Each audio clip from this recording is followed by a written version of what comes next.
This program is presented by University of California Television. Like what you learn? Visit our website or follow us on Facebook and Twitter to keep up with the latest UCTV programs. Also, make sure to check out and subscribe to our YouTube original channel, UCTV Prime, available only on YouTube.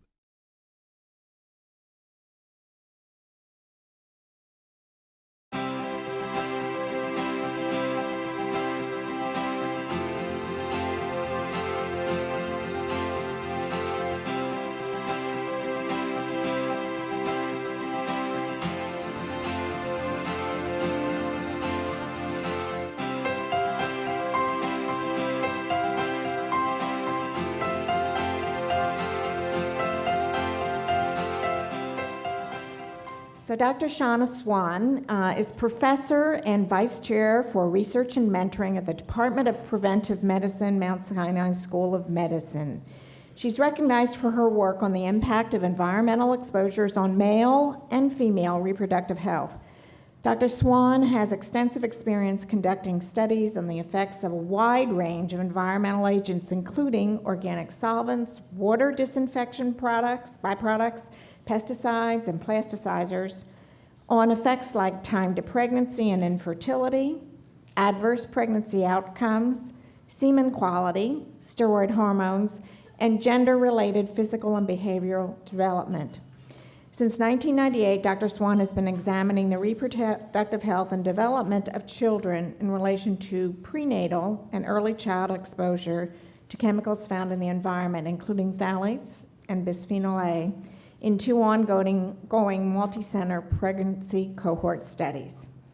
Dr. Swan. Thank you for inviting me. And I'm like the token male, I'm going to talk about male endpoints. So this will be totally different. I hope what I'm going to talk to you about will have maybe some relevance to your work. I don't work in breast cancer. But I think some of the lessons may translate into your work. So what I'm going to talk about is I'm going to talk just briefly about phthalates, and particularly what is called the phthalate syndrome. And then I'm going to talk about an endpoint that most of you are probably not familiar with, anogenital distance.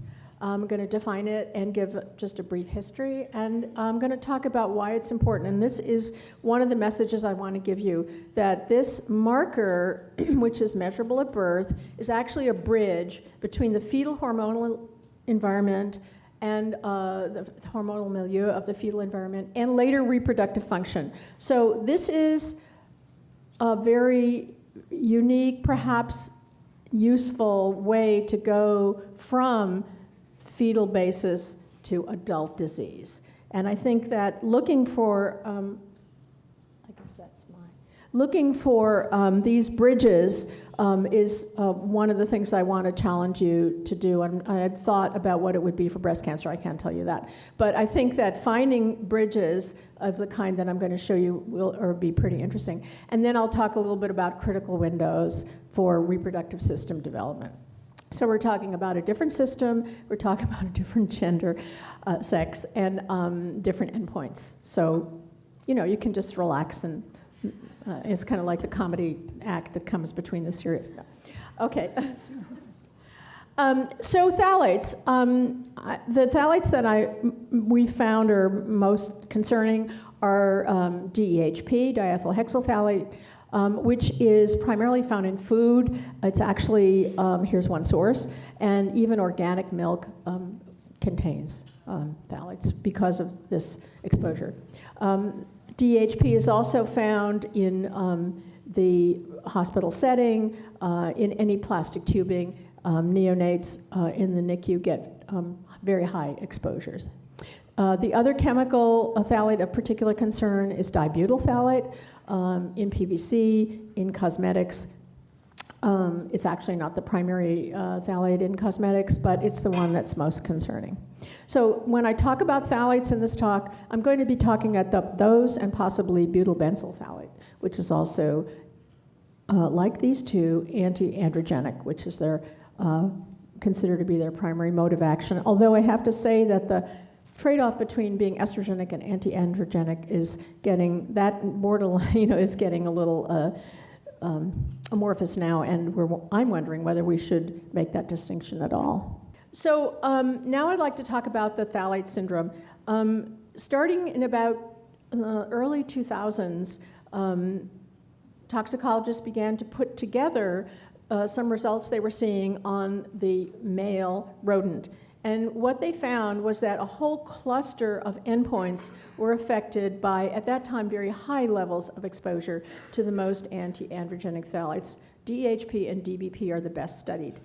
And what they saw was that there were this cluster of changes, but the most dramatic, and the one that turned out to be the most interesting for me and for human studies, is the reduction of the anogenital distance. So this is a marker that I've spent a lot of time with and very interested in, and maybe I can interest you in it. It's actually relevant for females as well. In addition to the reduction of the anogenital distance, which I'll define, the rodents that are exposed in utero to diethyl hexylphthalate or dibutyl phthalate or benzyl butyl phthalate show malformations internally, which we can't look at in humans very easily, epididymis, vas deferens, and so on. But there are the other external changes. They are the male genital tract defects, hypospadias, and undescended testicles. And in rodents, there's nipple retention, which is a very strong endpoint. That, unfortunately, is not translatable because we're not litter-bearing animals. So that's not considered a human endpoint. So together, these symptoms or marks, if you will, have been considered the phthalate syndrome. These were defined, this syndrome was defined in rodents at about the time that I had the opportunity to ask the question, what are phthalates doing in humans? So what is anogenital distance? It's the distance from the anus to the genitals, as the name implies. It's actually a term that if you look in Urban Dictionary, you'll find a lot of street names for it, and some of you might know some of those, but it's not totally new. It's actually not new to kids on the street, and it's also not new to toxicologists. It's usually measured in newborn rodents, and in rodents it's very simple. There's one measurement. In humans, there are a lot of alternatives that are confusing us, and we're trying to figure out the best one or ones of these to measure. It does increase with body size and age, but very critically to this whole day's discussion, it seems to be a permanent marker. That is, if you adjust for body size, if you're short at birth in your AGD, you'll be short as an adult. And here's a graph showing that in rodents. There's a very good correlation between your birth AGD and your adult AGD. Now, here's the kicker. We don't know in humans. No one has ever taken a measurement in a baby's AGD and followed that person until they were adult to see if that's true in adults. So this is an underlying assumption that we have to make when we talk about this as a bridge. However, we are looking in a number of studies now to look at least repeat measurements over several years, several times in, say, sperm donors and so on. So we're trying to get as much information on that as we can. But that's a really important question. How permanent is AGD? So in most non-human mammals, AGD is longer in males than females, about 1.5 to 2 times. Not entirely. For example, the hyena, it's reversed. But in most mammals. Now, the male AGD is supposed to be longer, and when it's shorter, it does correlate with impaired fertility and other changes. And when the female AGD is longer in rodents, that female is actually less desirable and has smaller litters. And there's some evidence from looking at same-sex and opposite-sex twins that the same thing is true in humans. You can ask me that in a question if you want to know about that study. So AGD is not new. In fact, I found a paper from 1912 that talked about how long the male and female AGD was in rodents. So it's about 100 years old, or possibly older. In 77, it was called the most objective criterion for sexing rats, and that's what's done in a laboratory. Very important for this discussion, in the 80s, Fred von Saal and others started looking at intrauterine position and shown that that affects the AGD. And so I want to spend a little time on that because I think it's very important. So here is some rodents in a uterine horn, and you can see they're close, and they get hormones from their mother. They make hormones, and they get it from their neighbor. And it turns out that the difference in hormone levels in these pups is actually measurable and makes a difference in their development. So schematically, we can talk about the 2M female, that's a pink female between two blue males, or conversely. And it turns out that you can measure, as I say, the hormones. Here's just testosterone. You can, if you go all the way to the left, you see the most female. That's a female between two females. And if you go all the way to the right, you see the most male. Okay, male between two males. And there's a huge difference in testosterone. And even within females, there's a very large difference, and in males, there's a large difference. The increase in females is actually bigger, so the intrauterine position effect in females is somewhat greater than in males. If you look at the ratio of T to E, testosterone to estradiol, you'll see an even bigger difference. So I actually think that may be the most important parameters to look at. So does this matter?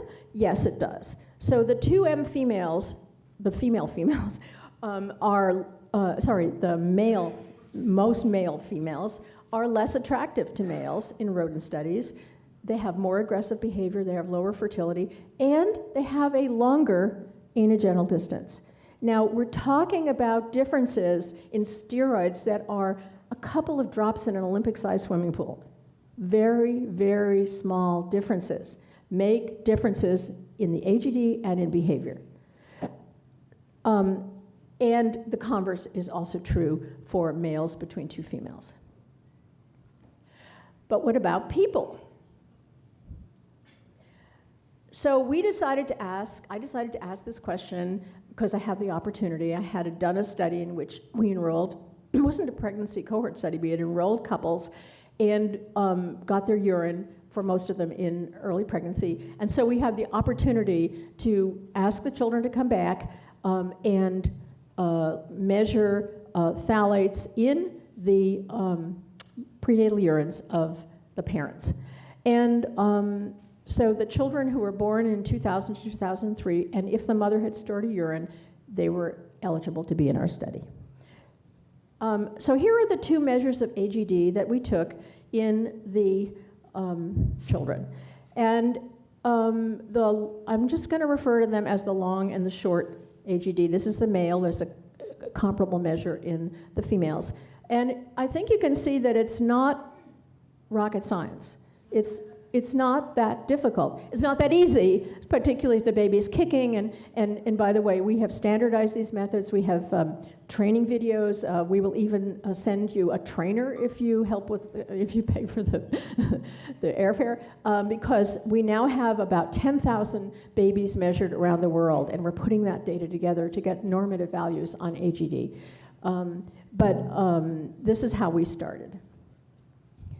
So what we did in our study, and this is an interesting question of translating a toxicology study to a human study, and I call it human toxicology, we wanted to say, well, if we were looking for this phthalate syndrome in humans, what would we look for? Because nobody had done it. There had been some measures, actually 2 studies on AGD published before this. Nobody had looked at it in relation to prenatal exposure. And so what we did was we took these AGD measurements that I showed you. We measured penile width. We got a measure of testicular descent.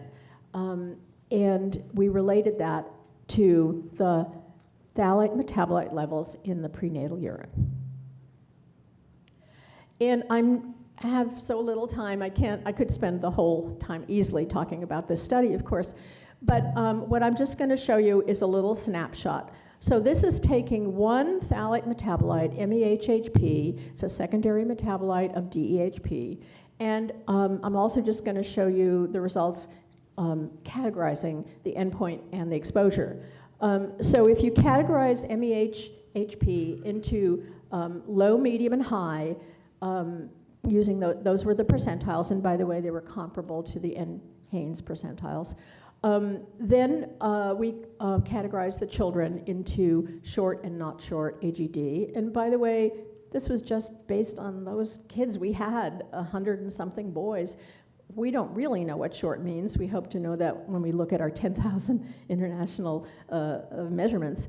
But what we found in this data was that if the mother had a high exposure to MEHHP, and not very high, the top 25% of what's in everybody's body, compared to the low MEHHP, that her boy was 13 times greater chance of having a short AGD. And so what short means is controlling for body size and age. Using our internal standards, it was in the short 25% of our group. And if she had a medium AGD compared to MEHHP compared to low, it was about 5 times as likely to have a short AGD. So, and the girls were not affected, and all the DHP metabolites showed similar associations, and we also saw associations with DBP metabolites. And what else? So we also found, associated with DHP, decreased testicular descent, smaller width of the penis, and reduced scrotal size. We didn't see any hypospadias, but obviously the sample size was too small. So we feel that we did see, at least preliminarily in a very small sample, analog of the rodent phthalate syndrome in humans. Okay? And so I guess this lesson here is, how do you take a toxicological syndrome and map it onto human endpoints so that you can look for those results and translate them from toxicology to, or animal toxicology to human toxicology. Now, a lot of people said, so what? Who cares if AGD is a little bit shorter? And so I'm going to give you a few results on why short AGD matters in boys, and just mention something in girls too. So 2 studies looked at AGD in cryptorchid and hypospadic boys, and found that there was a shorter AGD in boys with these genital abnormalities. And in rodents, short AGD predicts low sperm count and problems with fertility. And so we asked, is AGD related to semen parameters and fertility in humans? And these are the results of a study in which we looked at that. And just briefly, what we did was we enrolled college students in Rochester, New York, and we measured AGD, and we also got semen samples and got their sperm count. And what we found was, pretty surprisingly, that there was a very significant association between all semen parameters and the boys' AGD, young men's AGD. But it was the shorter of these 2 measures. And interestingly, it was more significant with the shorter of these 2 measures. And interestingly, I didn't tell you that, but the measures for which we found the association between phthalates and babies' AGD was in the longer. So we're still trying to deal with those questions. Which one is right, or what do they tell us something different? And just to show you how this looks, here are the 2 measures. The one on the left is the anoscrotal, which is the shorter, and the one on the right is the anopenal. I actually showed you pictures of both of these in the photos. And you can see that they're both related, but the significant one is the shorter. And Michael Eisenberg at Stanford now did a study about the same time in couples coming into an infertility clinic. He measured their AGD and he got the sperm count. And he found that infertile men had shorter AGD, and he found similar results with sperm count. And he's also shown that testosterone is associated with AGD and testicular volume. So it does look like adult AGD corresponds to function in males. And if, in fact, that adult AGD corresponds to a childhood or birth AGD and reflects the hormonal milieu in utero, then we have this bridge that I'm aiming for, and I think we all are aiming for. So finally, I just want to say a few things on critical windows of exposure, because that's the topic of today's discussion, and I also think it's interesting. There's some prenatal data in animals and humans, and we've talked about that. There's actually more in humans. It's not totally consistent, but there's very little data on early postnatal exposure, nursing, early childhood, no pubertal data, limited data in adults, and no data on old age. So I just want to stress that the androgen in the critical window is what differentiates the undifferentiated reproductive tract and sends it on a path to becoming male. So the default is female, and androgen present makes the male phenotype. And if that is not there, or if there's not enough, then that path is not complete. So a female should not see much androgen at that time, and the male has to see enough. When is that? Well, several people have looked at trying to tease out the exact days prenatally in rodents that this occurs, and it appears to be gestational days 16 to 18, maybe 19 to 20, depending on the species, depending on what the chemical is. But that seems to be about when it's happening that you have to influence the androgen, decrease androgen in order to alter anogenital distance. How about humans? Well, much harder, isn't it? We can't do what they did in these experiments, give pregnant women a phthalate on these days and not on these days and these days, and that's how they did it, right? Can't do that.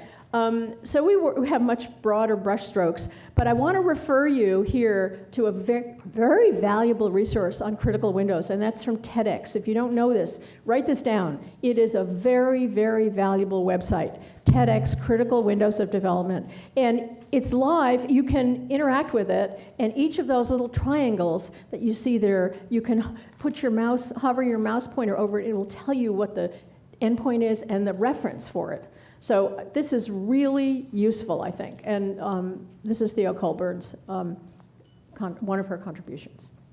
But in humans, Paul Fowler did something very elegant. He took abortuses and showed that the AGD is diverging between males and females already by week 10. So the critical period for this differentiation is going to be before week 10 in humans. However, the exposures that we're looking at are habitual. Phthalate exposures, bisphenol A exposures, a lot of the things in our body are going to be habitual. So knowing the particular day is important mechanistically, it's important for the rodent studies, it's not so critical for us. So we shouldn't be too upset that we can't find it, right? Russ Hauser, in his nice study on repeated phthalate measures, said that a single urine sample was moderately predictive of each subject's exposure over 3 months. So we're trying to get now the right trimester at least. And that's what we and other studies are doing, trying to at least find out how that matters in development. I just want to say that there are multiple endpoints associated with prenatal exposure, not just reproductive, also gestational age, neurodevelopment, all have to be replicated.